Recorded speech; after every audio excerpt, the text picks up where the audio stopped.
Hello, welcome back to the next episode, episode 2 of the Mediaclip. My name is Richard Askam, and I will be your host today. And my guest, who's clearly quite excited about being my guest today, and I'm going to do my best here, so bear with me, Christian Rondeau. Or Christian, whatever you want. Yeah, well, I thought I'd start. I'd start by trying, and then I I'll appreciate the just effort. I'll drift off as it goes along. So, but welcome, Christian. Welcome to the Thank you. Media Clip, and of course you know Media Clip pretty well, and you've kind of got the shirt as well, which I like already. The branding is good, but tell us a little bit about who you are, what you do, how long you've been with Media Clip, or the story. Give me the story. Of course, the quick version is that I've been with Mediaclip since the last soon 20 years. So we've seen everything from making DVDs with machinery, from doing photo books, from hosting our own services.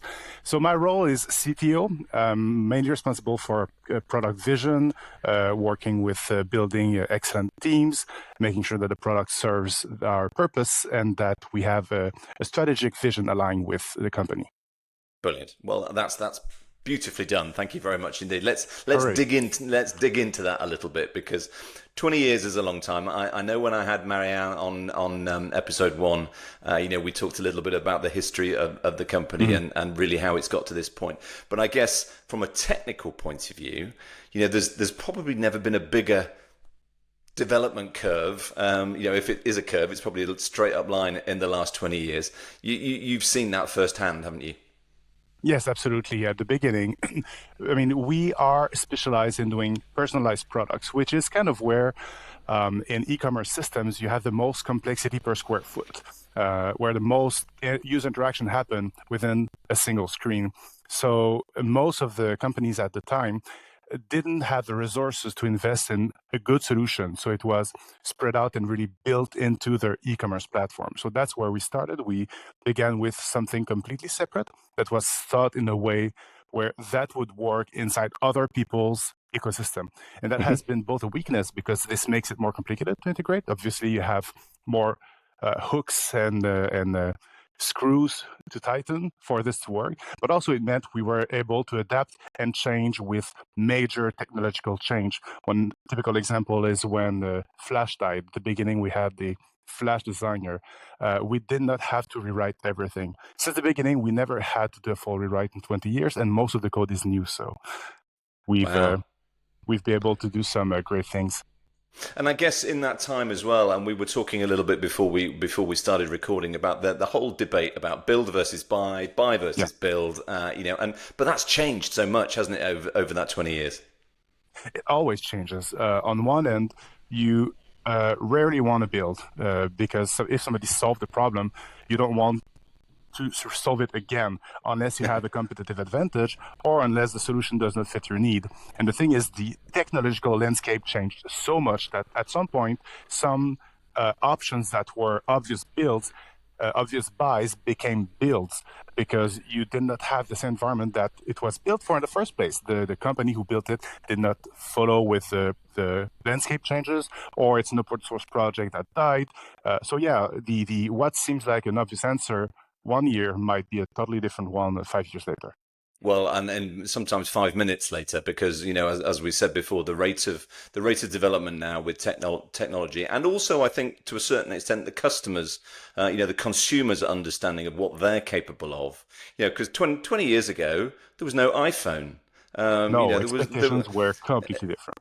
Oh, absolutely. And you fast forward to today and everybody's a content creator, everybody's a designer, everybody's a media company, everybody's everything if they want to be. So I guess the challenge for companies like MediaClip and others is picking a strategy that you can stick to, that delivers the return that you want as a business, but also enables your customers to grow.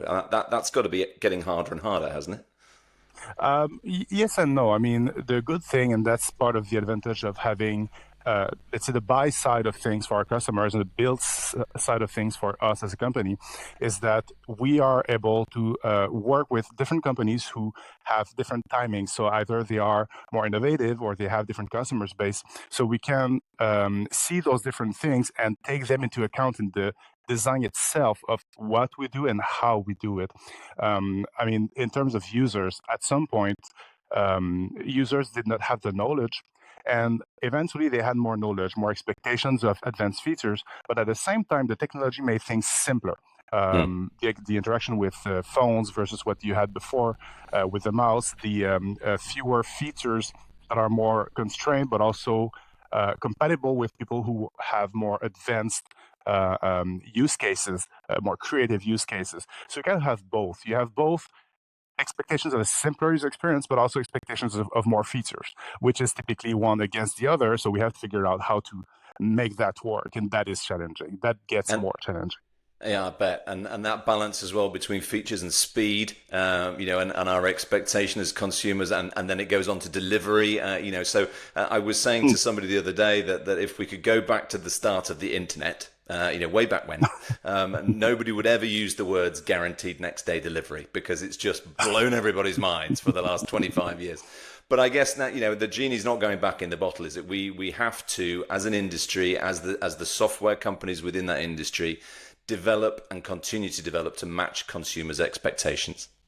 Absolutely, and also be able to maintain that. One of the things that is challenging, especially when you, and that comes back to the build versus buy, when you build something for a long time, as things get more complex, they also get more complex to test. They get more complex to improve and change. So most of the time, unless you have really strict and intense way of thinking about building software, things tend to rot. Mm. Code gets more complex. Old use cases are being forgotten. You have a hard time adding features without breaking other features. So yeah, the those challenge kind of multiply with the ability to maintain the long term, because as the landscape changes, you still get customers, or as a customer, you still get use cases that might not yet be ready to switch to that new approach, new feature set, new way of doing things. So you don't want to end up with a second version of it that works a bit differently, and then at the end of 20 years, 300 versions of it that you need to Yeah. maintain forever. That makes absolutely no sense. Yeah, only 300. That would be great, wouldn't it?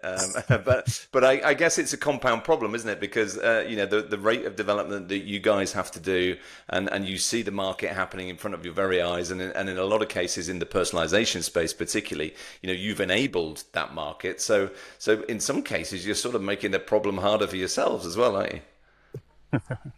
Yes, I mean, we're not the only ones in the industry, right, who try to make things personable. And if you go outside of the print, personalization has been for the last 10 years a rising expectation of consumers being able to do their own things, make it personal.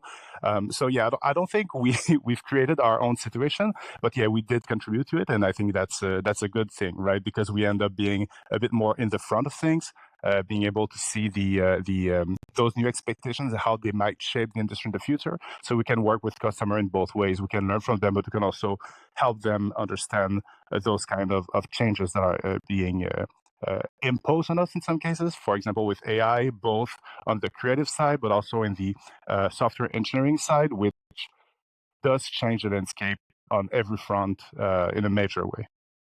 I think it's a genius strategy, Christian, to be honest, because you sort of highlighted the problem and then delivered the solution. I mean, that's just brilliant business thinking, isn't it? I just can't say thank you, but we going back to the company itself, we have a crazy amazing team.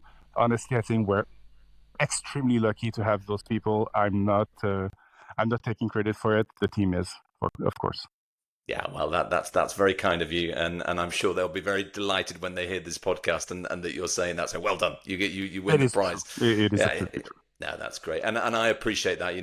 I think the world, the complexities of software that you guys are in. Have you always been in that world, by the way? I mean, I know you've been 20 years at Mediaclip, but has this always been a passion for you?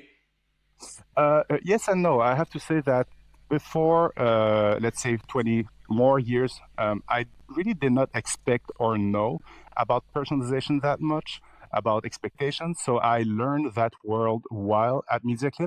At the very beginning, I was consulting with Marion on the early version of the company before I was fully onboarded. So no, I underestimated the possibilities of product customization and the creative endeavor you can find on the web, um, and that shows that this world really grew a lot since the last 20 years. But I did have a passion for photography. I did have a passion for software, so it was a good match for me. Yeah, no, that's perfect. And looking ahead, and it's always quite hard and challenging, particularly the world as we are at the moment. Looking ahead, what do you see coming down the track? What are your likely happenings over the next 3 to 5 years? Do you think in the world of software and personalization? This is difficult. On one end, I think that there's no way we can avoid this AI craze. On one end, it will definitely, on one side, accelerate development, but also accelerate the one-offs. So, for example, if you have a business and you want to have a very simple software for very simple use cases, you'll be able to get them out very quickly. Of course, as they get more complex, you get all of those small AI-written software in the current state of things, it will not hold. In 3 to 5 years, we just don't know, right? In the last 2 years, I've been trying to follow the AI development, and every year it's a different ball game. So I don't know yet, but it will definitely change a lot of things in how the companies deliver features and how company evaluate build versus buy. Otherwise, the consumer side of things is also evolving. My daughter is chatting with WhatsApp, and she can like create an AI based background for a single chat. So it pops up everywhere right now, being able to generate images, generate videos, generate voices. So right now it feels like a bit more like of a toy, but I think it will really creep in our day-to-day lives in many, many ways. Some of them harder to see, especially in brand uh, interaction with consumers, and how Hmm. that will affect e-commerce is also something we've yet to see. Yeah, no, I agree. How old is your daughter, by the way? She's 10. Okay, so that 3 to 5 years that I'm talking about, she's going to be 15, nearly 16.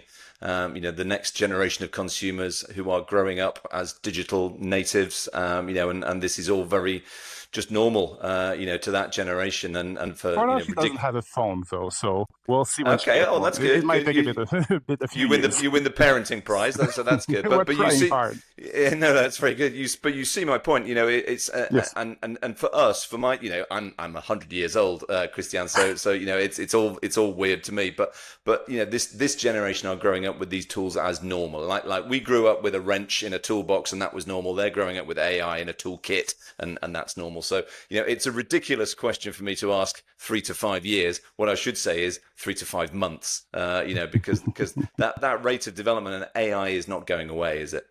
No, no, no. The 3 to 5 months is definitely predictable. I mean, there has been this announcement recently of Anthropic saying Mythos will change everything, and we cannot release it. The funny thing is that 6, 7 years ago, OpenAI had the exact same announcement. We cannot release GPT-2 because it's too amazing. But the fact it is really more and more amazing, especially on the cybersecurity front. This is something that is more frightening than most other fronts because it's not about creating value and making the difference, but rather breaking things.